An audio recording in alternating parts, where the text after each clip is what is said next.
ജോലി. സിദ്ധാർത്ഥ് സ്വയം നിയന്ത്രിക്കാൻ ശ്രമിച്ചുകൊണ്ട് നീലിമയെ നോക്കി. അവൾ കിരണിനെ പറ്റിയാണ് പറയുന്നതെന്ന് അവന് മനസ്സിലായി. പക്ഷേ കമ്പനി സിദ്ധാർത്ഥിന്റേതാണ്. അപ്പോൾ മുതലാളിയുടെ സ്വഭാവദൂഷ്യത്തെപ്പറ്റി പറയുമ്പോൾ സിദ്ധാർത്ഥിനെ തന്നെയാണ് കുറച്ചിൽ. ഇവളെ ഇനിയും അങ്ങനെ സംസാരിക്കാൻ അനുവദിച്ചാൽ ശരിയാവില്ല എന്ന് തോന്നിയപ്പോൾ അവൻ ഉടനെ വിഷയം മാറ്റി. അല്ല, നിനക്ക് ആ കമ്പനിയുടെ ഓണറെ മുൻപരിചയമൊന്നുമില്ലല്ലോ, പിന്നെന്തിനാ അറിയാത്ത ഒരാളെ ജഡ്ജ് ചെയ്യാൻ പോകുന്ന?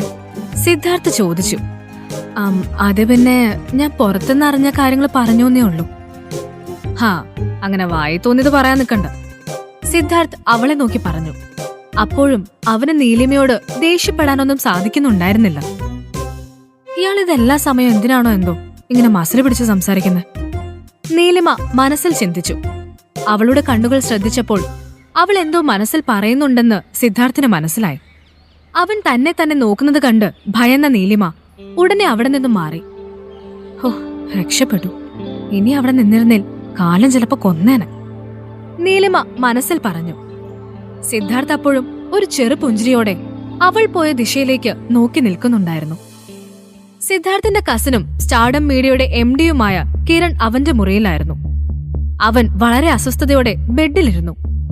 സിദ്ധാർത്ഥ് തന്നോട് അത്രയൊക്കെ പറഞ്ഞിട്ടും ഒന്നും തിരിച്ചു പറയാൻ സാധിച്ചില്ല.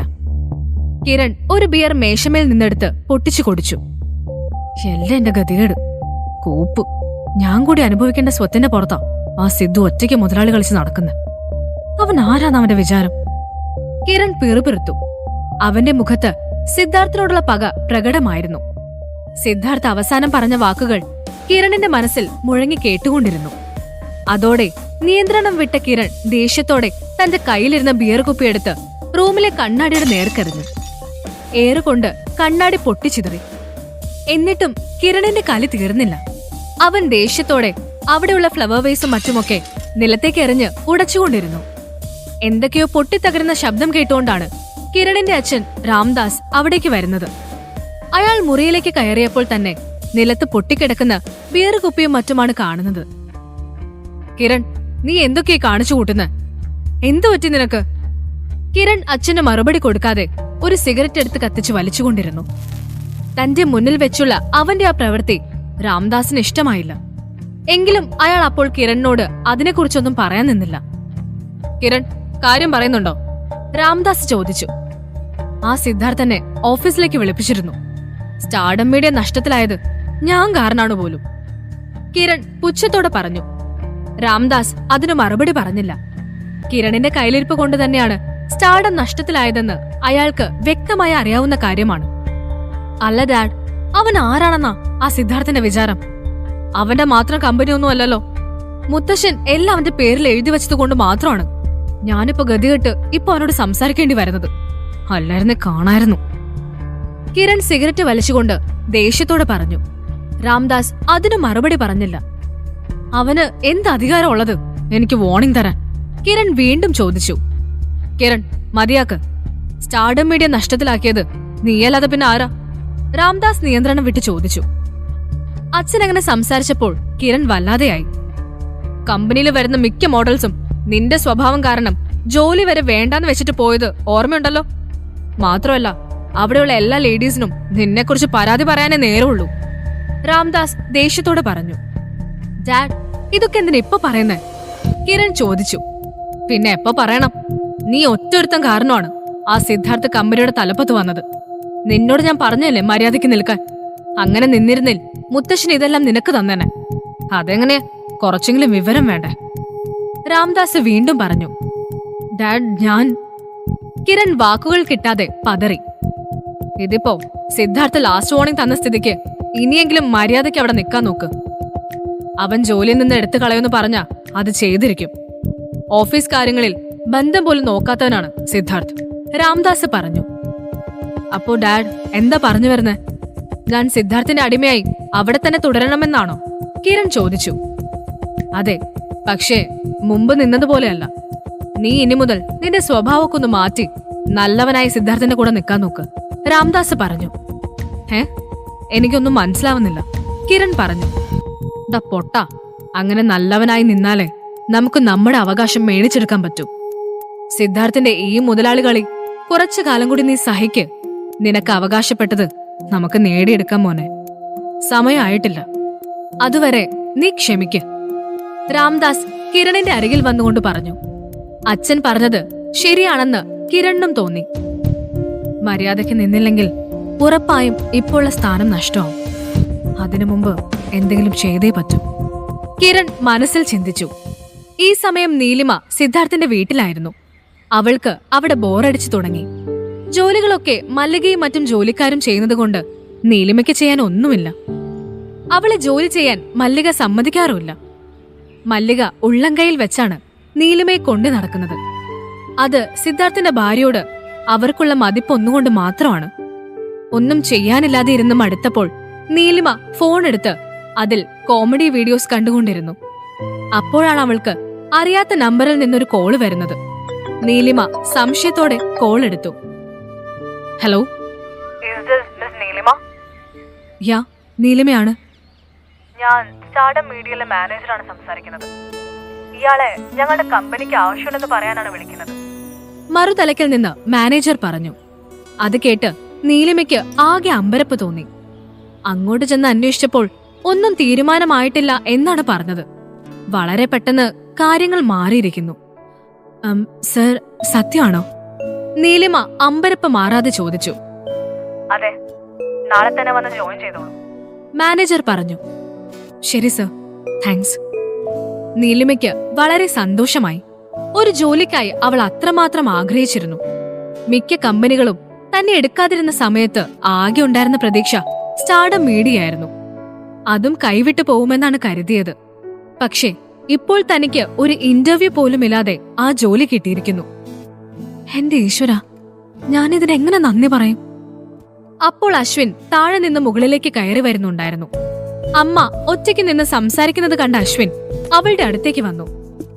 അമ്മ, ആരോടാ സംസാരിക്കുന്നേ? അശ്വിൻ ചോദിച്ചു. അവന്റെ കൊഞ്ചിലുള്ള സംസാരം കേട്ട നീലിമ അവനുടനെ എടുത്തുയർത്തി. അച്ചുകുട്ട, അമ്മയ്ക്ക് ജോലി ശരിയായടാ. നീലിമ ഉച്ചത്തിലാണ് അത് പറഞ്ഞത്. അവൾക്ക് അത്രമാത്രം സന്തോഷമുണ്ടായിരുന്നു. എനിക്കറിയാലോ എന്റെ അമ്മയ്ക്ക് ജോലി കിട്ടുമെന്ന്. അശ്വിൻ അവളുടെ കവിളിൽ ഉമ്മ വെച്ചുകൊണ്ട് പറഞ്ഞു. എന്റെ മോന് എന്ത് വേണമെങ്കിലും ഇനി വാങ്ങിത്തരാൻ അമ്മയ്ക്ക് പറ്റുമല്ലോ. നീലിമ സന്തോഷത്തോടെ അവനോട് പറഞ്ഞു. നീലിമയും കുഞ്ഞും സന്തോഷത്തോടെ ഉച്ചത്തിൽ സംസാരിക്കുന്നത് താഴെ നിന്നും മല്ലിക കേൾക്കുന്നുണ്ടായിരുന്നു. അവർക്ക് അല്പം അകലെയായി സിദ്ധാർത്ഥ് പത്രം വായിക്കുന്നുണ്ട്. മല്ലിക അവന് കുടിക്കാൻ ചായയുമായി വരുന്ന വഴിയാണ് അശ്വിനും നീലിമയും ഉറക്കെ സംസാരിക്കുന്നത് കേൾക്കുന്നത്. ഈശ്വര, സിദ്ധു കുഞ്ഞിന് ദേഷ്യം വന്ന് കാണല്ലേ. മല്ലിക മനസ്സിൽ പറഞ്ഞുകൊണ്ട് ചായ സിദ്ധാർത്ഥിനെ നീട്ടി. സിദ്ധാർത്ഥ് ചായ വാങ്ങി.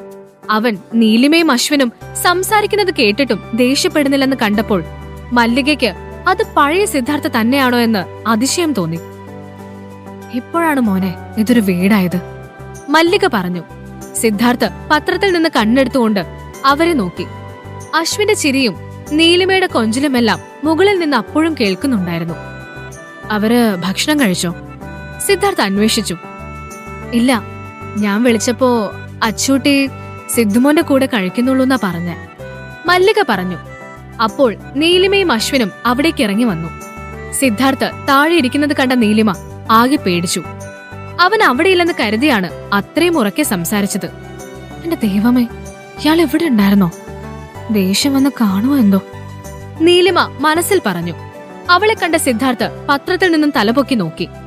അശ്വിൻ നീലിമയുടെ കയ്യിൽ നിന്നും ഇറങ്ങി സിദ്ധാർത്ഥിന്റെ അടുത്തേക്ക് പോയി.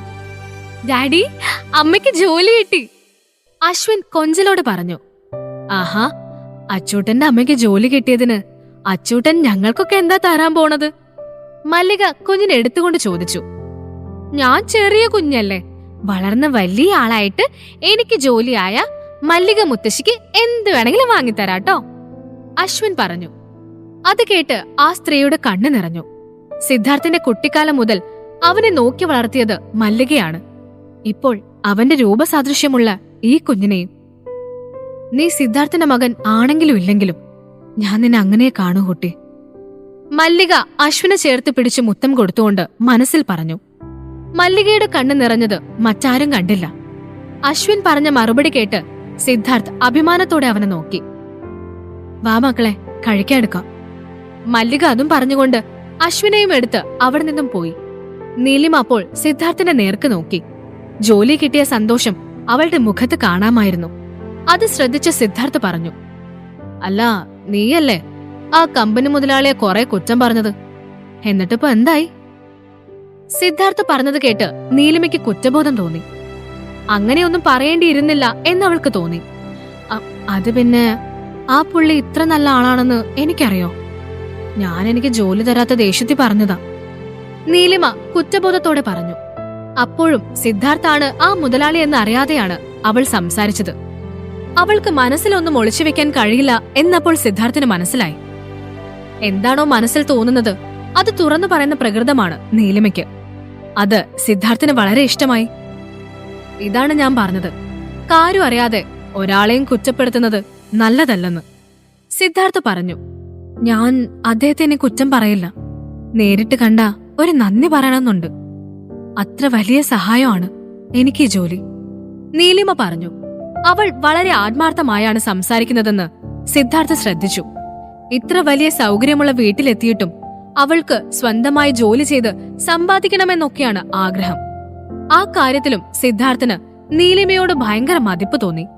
പൈസ കണ്ട് കൂടെ കൂടുന്ന പെൺകുട്ടികളിൽ നിന്ന് വളരെ വ്യത്യസ്തതയാണ് നീലിമ എന്നവന് നേരത്തെ ബോധ്യമായതാണ്. അപ്പോഴേക്കും മല്ലിക ഭക്ഷണം എടുത്തു വെച്ചിരുന്നു. സിദ്ധാർത്ഥ് എഴുന്നേറ്റ് അവിടേക്ക് നടന്നു.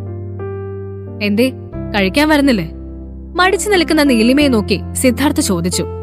ആ, വരുവാ, നീലിമ പറഞ്ഞു. നീലിമ അവന് പിന്നാലെ നടന്നു. അവളുടെ ഓരോ പ്രവൃത്തിയും സിദ്ധാർത്ഥ് വീക്ഷിക്കുന്നുണ്ടായിരുന്നു. അവളും അശ്വിനും ആ വീട്ടിലേക്ക് വന്നതിൽ പിന്നെ തന്റെ ജീവിതത്തിൽ ഇതുവരെ ഇല്ലാത്ത വിധം സ്വസ്ഥത കൈവന്നതുപോലെ സിദ്ധാർത്ഥന് തോന്നി. മല്ലികാമ്മ പറഞ്ഞത് ശരിയാണ്. അവർ വരുന്നതിനു മുമ്പ് ആ വീട് വലിയൊരു കെട്ടിടം മാത്രമായിരുന്നു. ഇപ്പോഴാണ് ശരിക്കും അതൊരു വീടായത്. നീലിമ സിദ്ധാർത്ഥ് ഇരുന്നതിന്റെ നേരെ എതിരെ ചെന്നിരുന്നു. അശ്വിനും മല്ലികയും അടുത്തടുത്താണ് ഇരുന്നത്. നീലിമ അപ്പോൾ അശ്വിനെ കുറിച്ചാണ് ചിന്തിച്ചത്. ജോലിയായ സ്ഥിതിക്ക് ഇനി അവനെ സ്കൂളിൽ ചേർക്കണം. പണ്ട് ഓസ്ട്രേലിയയിലായിരുന്നപ്പോൾ അശ്വിന് കിൻഡർ ഗാർഡനിൽ പോവാൻ താല്പര്യം വളരെ കുറവായിരുന്നു. എന്നിട്ടും താൻ നിർബന്ധിച്ചാണ് അവനെ പറഞ്ഞു വിട്ടിരുന്നത്. നീലിമ അതിനെക്കുറിച്ച് ചിന്തിച്ചുകൊണ്ടിരിക്കെ സിദ്ധാർത്ഥ് ചോദിച്ചു, അല്ല, ഇനിയെന്താ പ്ലാൻ? അച്ഛനെ സ്കൂളിൽ ചേർത്തൂടെ? സിദ്ധാർത്ഥ് ചോദിച്ചത് കേട്ട് നീലിമ തരിച്ചു നിന്നുപോയി.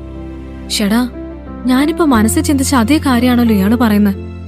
നീലിമ ആലോചിച്ചു. മറുപടി കേൾക്കാതെ ആയപ്പോൾ സിദ്ധാർത്ഥ് അവളെ നോക്കി.